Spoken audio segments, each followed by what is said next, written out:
and demand, one develops ischemia and the symptoms due to the ischemia like unstable angina and death. When this plaque ruptures suddenly, that yellow plaque, it attracts platelets and other procoagulants to cause a subocclusive or totally occlusive thrombus, and it's a very dynamic thing. Most often it occurs in a fraction of a second. It's a dynamic plaque rupture leading on to occlusive thrombus and acute myocardial infarction. So everything can be normal 1 minute, the next minute one can have an acute MI. So you would have seen many times a lot of our patients whose children are NRIs, they come for checkups, everything is fine, they go to US, they have an MI there. Nothing surprising because of this plaque rupture which attracts the thrombus. We know that the fatty streak forms in the first decade of life. We have symptoms of myocardial ischemia on the fourth or fifth decade. It is said that once we cross the fifth decade, like most of us here, then we are rather protected from ischemic heart disease for the next 20 years. Because all the shear stress on the plaque occurs when we are active, young and dynamic. We tend to slow down between 50 to 70 years of age, and then by 70 years of age we have critical triple vessel coronary artery disease. We have so single vessel acute coronary syndrome occurs in the first 4 decades. Next 2 decades it is special, and thereafter we have acute MI. Hence the importance to know what goes on next. So we know that other organs can also be affected, like the brain, the peripheral vascular disease, apart from the heart. So coronary arteries, when they are affected, it's called coronary artery disease or coronary heart disease or ischemic heart disease.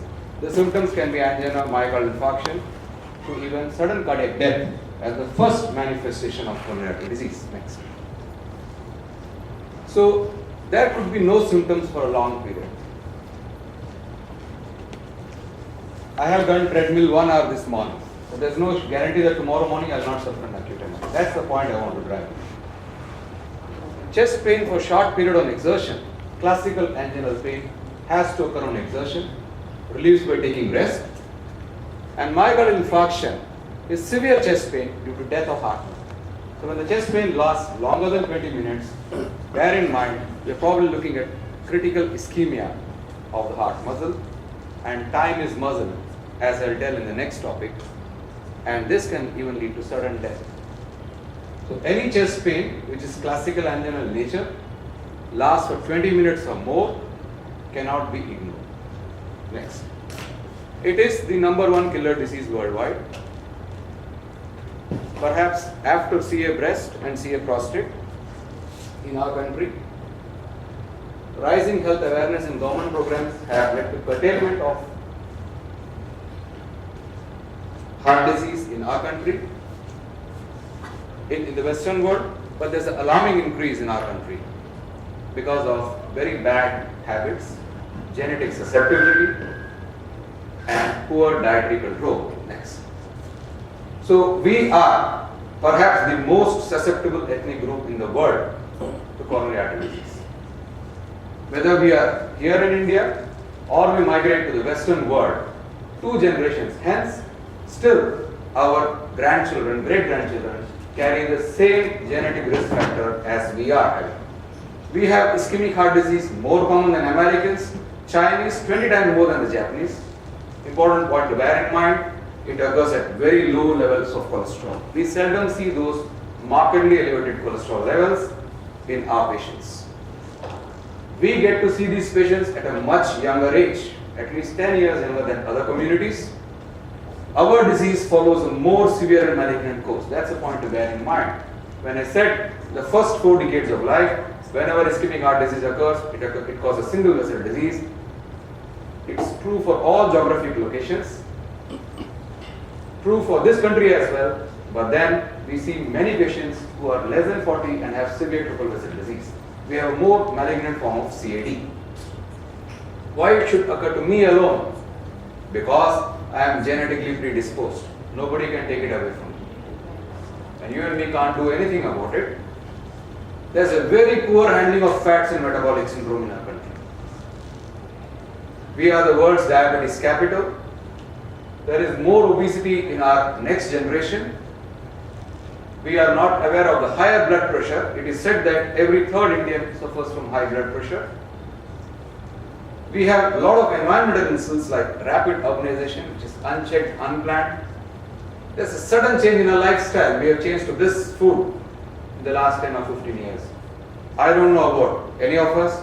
My children do not like idli vada dosa anymore. They like only this. I am really worried. There are two types of risk factors. One is a modifiable risk factor, where we can do something to modify it, and there's something called non-modifying risk factor. As Barack Obama said, yes, you can. Yes, I can handle any of this.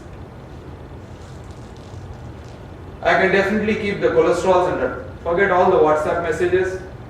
No. Cholesterol still continues to be very important. We see dissolving plaques by statins. No question about that. Lesser rates of CAD because of the statinization. Smoking, high blood pressure, diabetes, obesity, alcohol, and let's not forget this physical inactivity. How many of us take care of ourselves, do 30 to 40 minutes of simple walking a day? That's what is important. That itself is a risk factor, recognizable risk factor. What I can't do anything is my race and ethnicity, my family history, the male gender. I can't do nothing about it. So these are the non-modifiable risk factors. Next. So cholesterol is perhaps the most studied molecule in the body as far as ischemic heart disease is concerned. Too much deposit of LDL or the bad cholesterol in the coronary arteries leads to plaque formation.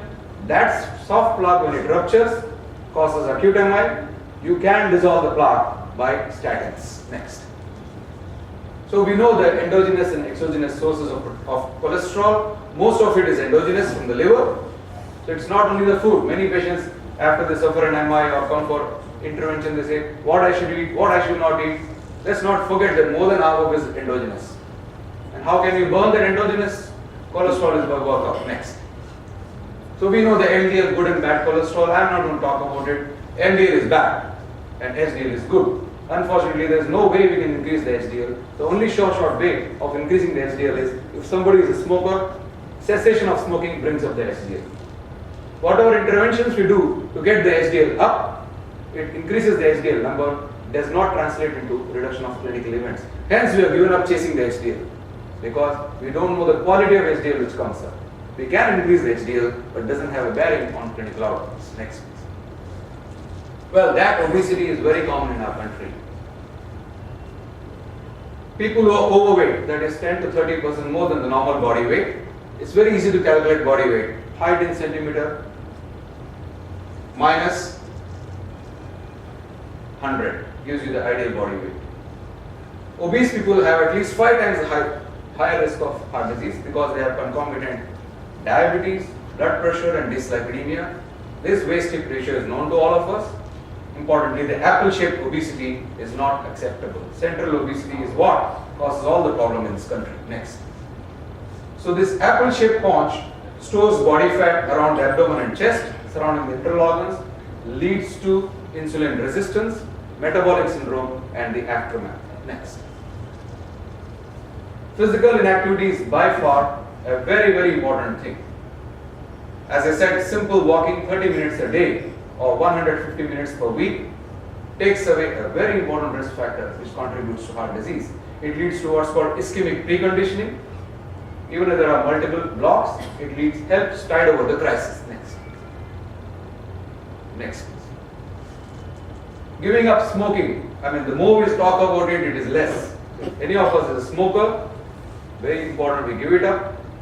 When we talk to our patients, it's very important to spend the extra 5 minutes because it lowers the blood pressure, it helps improve the HDL, prevents endothelial damage, and let's not forget so many chemicals in the smoke. One puff of smoke, we know pollution itself is now being incriminated in heart disease, and smoking is definitely a bigger pollutant. Next.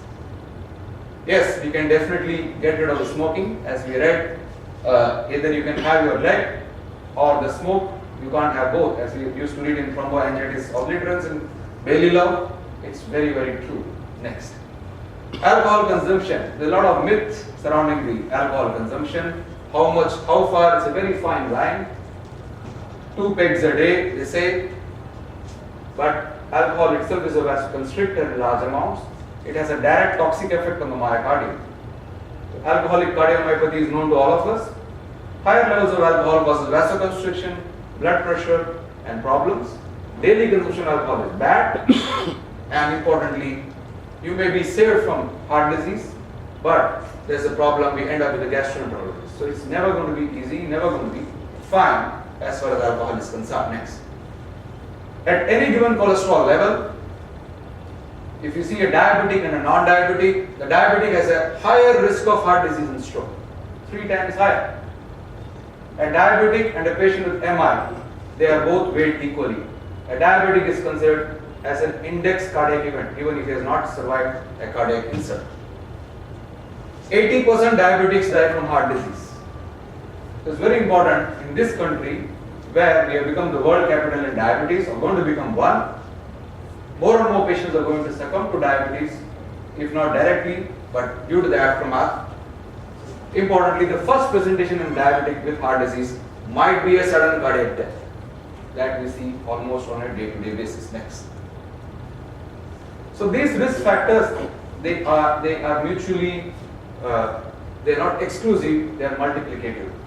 So one and the other, they go together, and they are like a pack of wolves. When you have multiple risk factors, they have very severe disease. When you have all these risk factors in the patient, it's very difficult. How to get them all under check? Majority of events arise in individuals with modest elevation of these many risk factors. So you don't have to have very high cholesterol, don't have to have very high blood pressure, don't have to be smoking 1 pack of cigarette per day. 1 puff cigarette, blood pressure 140/90, cholesterol about 160, slightly overweight, that's enough. So hence the importance to have ideal body weight, ideal blood pressure, get the cholesterol under check, and if it is a smoker, cessation of smoking. Next. So we need to protect ourselves, protect our family, protect our friends, educate our patients, know what's good, know what's bad. Next. Next. Please go next. So we are medical professionals. This slide is not for us. We don't work. We are scientific people. We go by science. As I said, statins. We see the statins dissolving the plaque. Let's not go after these WhatsApp messages. Patient needs a statin. He has to be on a statin. I need a statin. I'll be on a statin. That's as simple as that. Next. So there are very many ways we can prevent heart disease. We have to have good servings of fruits and vegetables per day. If it is meat, it has to be lean cut. Otherwise, all kinds of fruits and vegetables in plenty.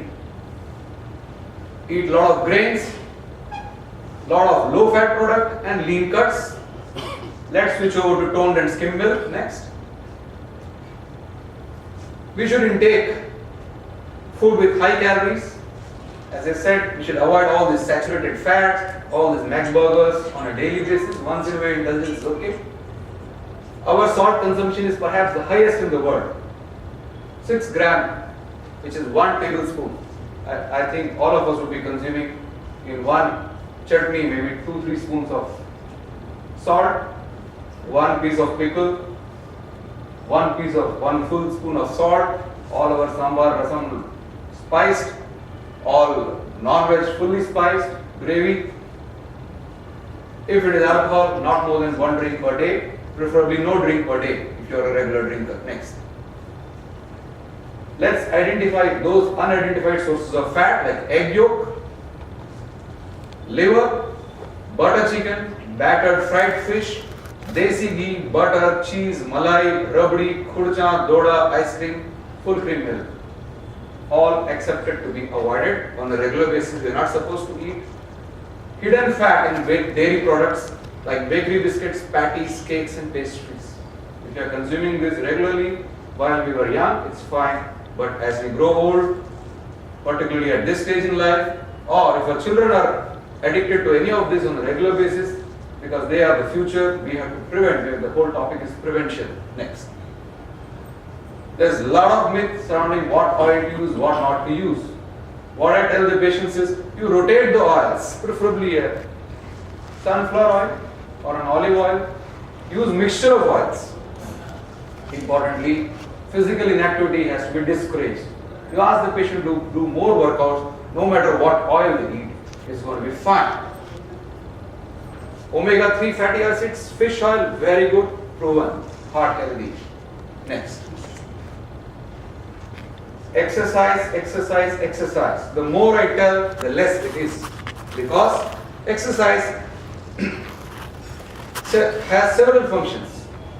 Those at high risk is fine. Those at low risk also it's very good. It reduces obesity, increases HDL, lowers cholesterol. Importantly, the same drugs which were failed to control the blood pressure and diabetes start acting when the patient resorts to physical activity. Next. Mortality is half in retired people who exercise. Simple walking. You don't have to be running or jogging or joining the gym. Simple walking is enough. It significantly reduces chance of diabetes and stroke. And we can get the blood pressure down as much as 20 millimeter mercury systolic just by walking. So those of us who are hypertensive, who are unable to control our blood pressure, just that simple walk with the same dose of medicine, you let me know in a month's time, yes, the blood pressure got controlled. Next.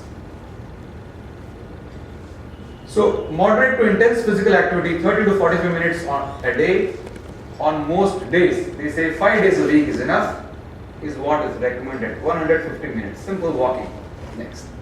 No complicated exercise, no gym, nothing. Just walk, walk, walk. That should be enough. If it's a smoker, the more I talk about cessation of smoking, it is less. We need to get rid of this, because the moment we stop smoking, within 24 hours, the risk comes down. Because every puff of smoke is a powerful vasoconstrictor. Within 2 years, the patient reaches a non-smoker level. So we have to prevail upon every smoker who comes to us to stop the smoking. Within 3 months of quitting the smoke, most of them, their smoker's cough disappears. So that's the worry for most of the smokers, that they continue to cough after they stop smoking. Next please. So there are these risk factors, they have an interrelationship. So you'll be surprised to see that physical activity, I would like to outline, reduces cardiovascular disease. It has a favorable effect on many malignancies. It has a favorable effect on diabetes, osteoporosis in women, and importantly, it helps reduce dementia as well. So that simple physical activity, 30 minutes per walk a day, it goes a long way in reducing one major risk factor, the physical inactivity. Next. So we should know, most of us know these numbers, so I will not go into it. It's just that let's prevail upon ourselves when we treat. Let's keep these targets. HDL by non-pharmacological means, more than 40 is always better. Try to keep the cholesterol less than 200, the absolute value. If the patient is a known cardiac disease or a known diabetic, that's the LDL I'm looking at, very easy to remember. And if it is blood pressure, the optimum blood pressure is 130 by 80 or less. Next.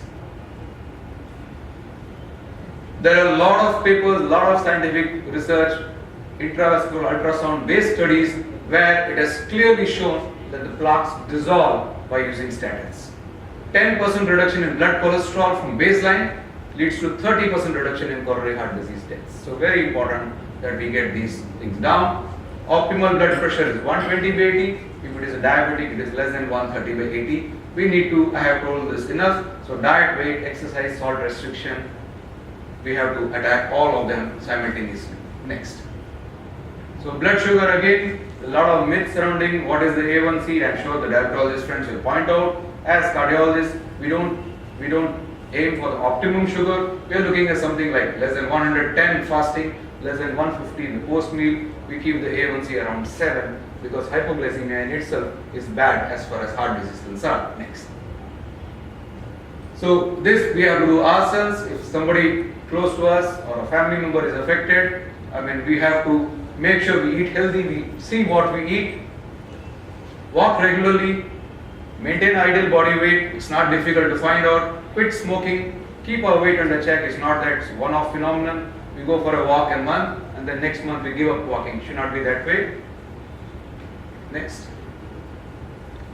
I mean, we are definitely, if somebody has had a heart disease, we should not wait for another MI or another unstable angina to attack. There are a lot of newer interventional treatment which has come up, but then nothing better than the original. So I would strongly desist from doing any intervention on a patient if I could prevent the heart disease, and because it's often avoidable. I think I'll probably stop here and hand it over to Bala and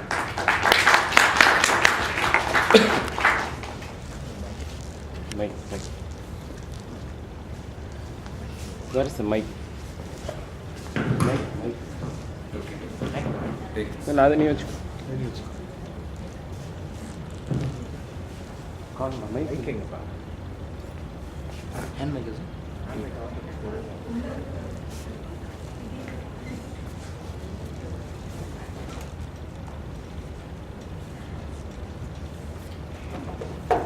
Okay, it's okay.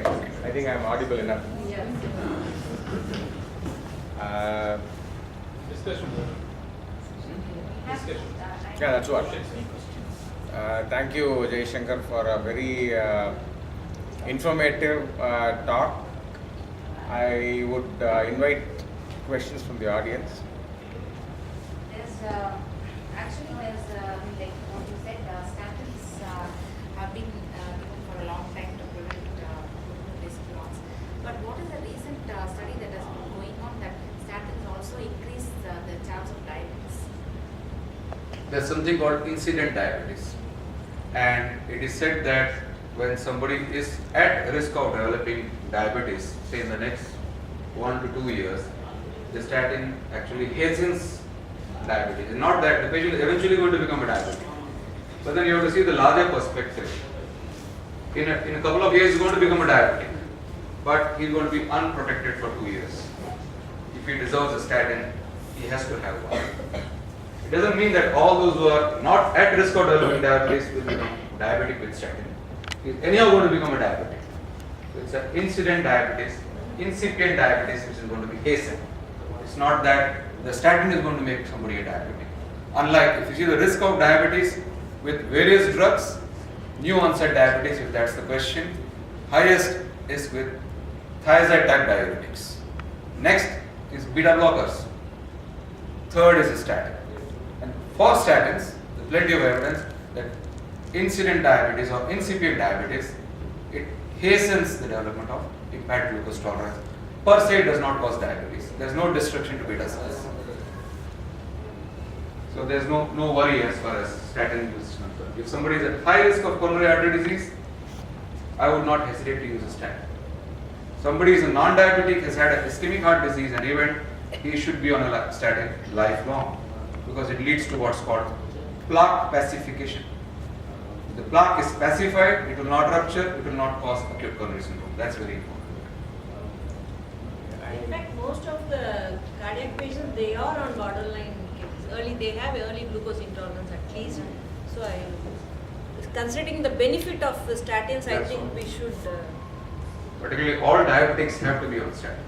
No question. I have a doubt with the cardiologist. Are cardiologists really pushing towards primary use of aspirin and statin for primary prevention? Are they Aspirin- saying some cardiologists go to the extent of adding aspirin to the municipal water? There's something called statinization, not aspirinization. In fact, statinization is going to come in this country. Nobody can take it away. Aspirin as primary prevention, if you see the risk benefit, it is doubtful. But aspirin for diabetics, it is like secondary prevention. So all diabetics need to be on aspirin, but not non-diabetics. That's very clear now. As far as statin goes, definitely yes, you will see in the next 5 years in this country, because we are unable to explain epidemic of coronary artery disease with near normal cholesterol levels.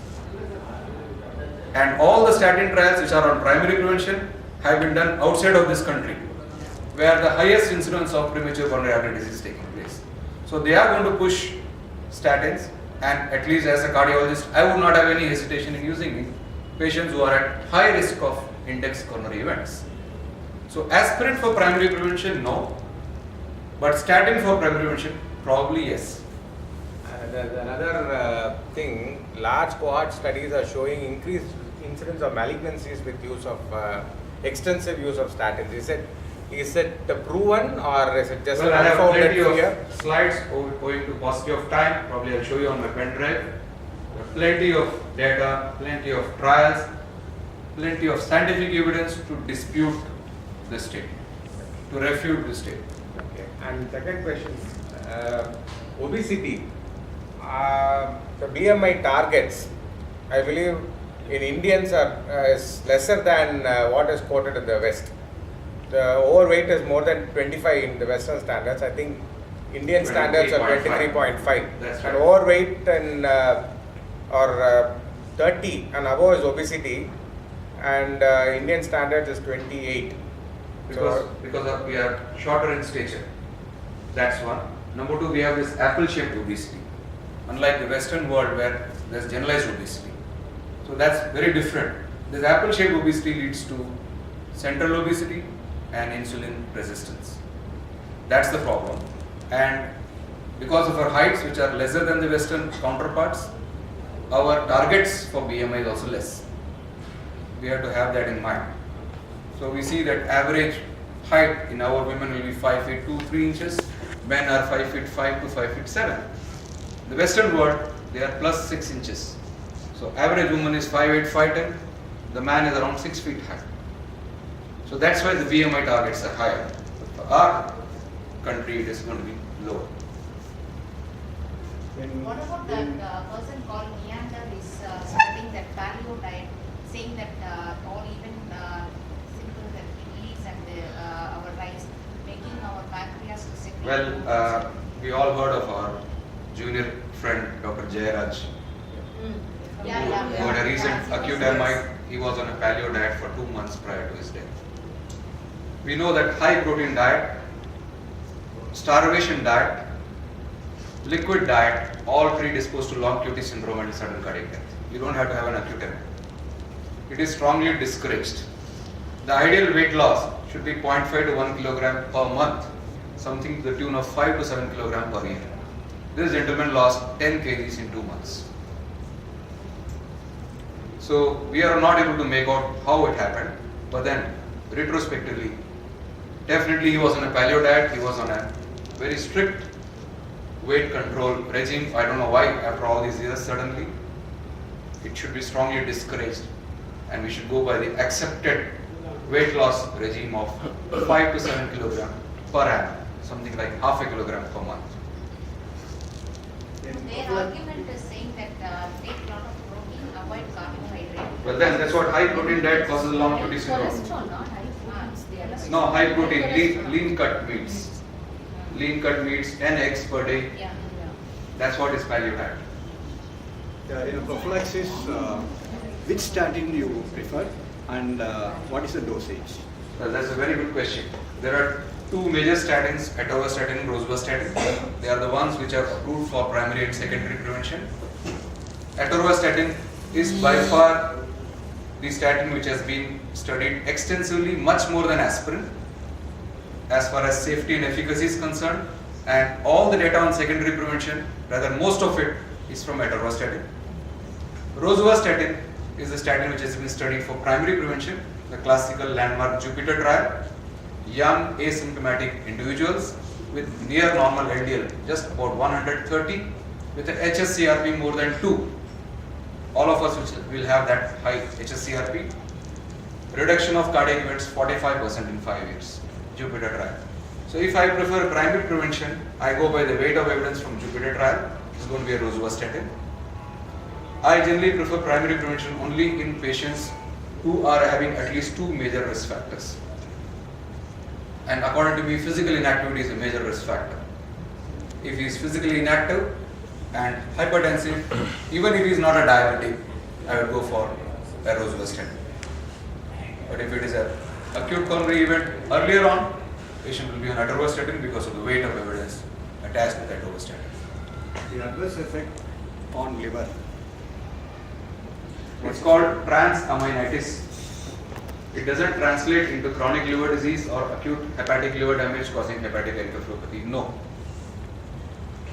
Transaminitis, meaning elevation of SGOT and PT more than 3 times upper limit of normal, advising the patient to cessation of therapy. Very, very rare. I have not stopped anybody who's on statin because of liver enzyme rise so far in my life. So at 2 times, I'm sure our diabetologist friends will agree with me, they never have had to stop In statin. fact, borderline OTPT improves after. It will improve. You have to. You have Because to. they have fatty liver. Yeah. So if you are worried about that, rosuvastatin is better because it's a hydrophilic statin compared to atorvastatin, which is lipophilic. Depending on the lipid levels, if you see the latest ASCVD guidelines, we are supposed to get the lipid levels 30 to 50% below the baseline. So somebody has an LDL cholesterol of 130, I have to get it down to 65 to 70. So I can start at 10, 20 or even go to 40 of rosuvastatin. If he has had an acute MI, my target LDL is as low as possible. If it is primary prevention, I will just give him 10 mg of rosuvastatin. Do you prescribe any inflammation or because the muscle cramp is one of the things. Yes. Again, you have to, when somebody says I have muscle aches and pains, it's most often a medical professional because they are aware of these symptoms. The common man is not. No. Yeah. No coenzyme, Q10, nothing. There's no scientific evidence. You see the textbook of heart disease with groundwater, no mention of these drugs. It is said that when the CPK and CPK-MB levels rise, like you have transaminitis, you should demonstrate liver enzyme rise to stop the drug. Same way you have to show elevation of CPK and MB levels. How high? 10 times higher than the upper limit of normal to stop the statin. Normal CPK up to 195 international units per liter. Unless it goes to 2000, you should not. So when does the CPK rise? When somebody who's not used to vigorous exercise takes to the gym. His doctor says you have to be on a statin. You add it, the very next day he'll come back to you with body ache. So you have to be very careful when you tell this. And most often these muscle pains and aches and pains are reported by doctors, not by the common patient. You said half an hour of walking per day is sufficient. Now, suppose we want to say jog, or can we shorten the sprint? So people may not have time. Well, if you see the That scenario, can we shorten it by jogging or something? well, if you see the recommendation, why they say simple walking is because that's the easiest thing to do. You at least get something to do rather than pushing the patient for high intense exercise. It is said that you should burn 250 calories per day. So if I do half an hour walking a day, something like 10 minutes on a kilometer, if I walk 30 minutes, I'm burning 200 calories. It's 70 calories per kilometer burned. And that can be brought out by simple walking. So I do half an hour walking, I burn 200 calories straight off. So it's very easy. Supposing you are not into vigorous, intense physical training, then it is said that you warm up with walking for a couple of months before you take the gym or anything. At this age, if you suddenly say, I want to reduce my tummy, let me go into the gym, you're going to be asking for trouble. No, the question is half an hour of walking. Yes. Is it equivalent, of course, after conditioning, is it equivalent to say? If you do 15 minutes of treadmill, 15 minutes of yeah, so now depends on the speed on the treadmill. If you're doing 6 kilometers an hour, it will be 3 kilometers in 30 So minutes. proportionately, You can reduce. Idea is to burn the calories. But as Jaisankar said, one of my cardiologists said, he sees young people who don't routinely go on a treadmill. Now breaks, 10 days they don't go, suddenly they come, they catch up with what they left. He sees lot of acute coronary syndromes. Plaque rupture. It's very Plaque simple. ruptures. Without So precondition. if you are exactly, so if you are used to a daily schedule, routine, you have built it up over time. Yes. Yes. Not at 45, you suddenly start jogging at you have shortage of time. You want to build up in 15 minutes, definitely not indicated. You will have there is a reported higher incidence of coronary events in doing that. Unless, as it says, preconditioning, you have been doing it for a long time, then you can, you are justified in doing that. Or else, no. Then the role of yoga and say pranayama on. Because the more you do, the less it is. You can do more yoga, more meditation. So pranayama is now accepted form of meditation and relaxation. It leads to less sympathetic outflow. Very well documented now, a lot of studies. In fact, patients who come with recurrent ventricular arrhythmias due to underlying coronary artery disease, one accepted form of therapy is meditation today in the Western world. Yes, very much yes. Thanks for the excellent oil and ghee oil. You calculate the calories and spend more time on the treadmill. I would like you to have coconut oil and do twice a day treadmill. Half an hour. Thanks for the excellent presentation. And one question I want is, apart from the routine basic investigations, what will be the ideal test or investigation to find the status of the heart? You told even treadmill can't. I can do coronary angiogram today, see plaques here and there at my age 50. Tomorrow morning I can have acute MI. So screening tests for evaluation of coronary artery disease long given up. We should not do. Treadmill is for prognostication. It is not to detect or prevent heart disease. That has to be very clear. There is no single test which gives us freedom from acute MI tomorrow morning. I think What about the CTs with like a 64 or what would be? It's a good screening test, good negative predictive value, but it's not accurate. You can find out the plaque, you cannot estimate the percentage of stenosis. The reason is you take the CT cuts on the surface of the heart, you don't look into the coronary artery as you do in the coronary angiogram. Hence, it doesn't find favor as a routine test. It is a good negative predictive value, meaning when you expect coronary arteries to be normal, to reassure somebody, or sometimes to look for graft vessel patency after CABG. That's when we resort to, but not on a regular basis. Thank you, Dr. Jaisankar. For want of time, I think we move on to the next speaker. The rest of questions with Dr. Jaisankar, I think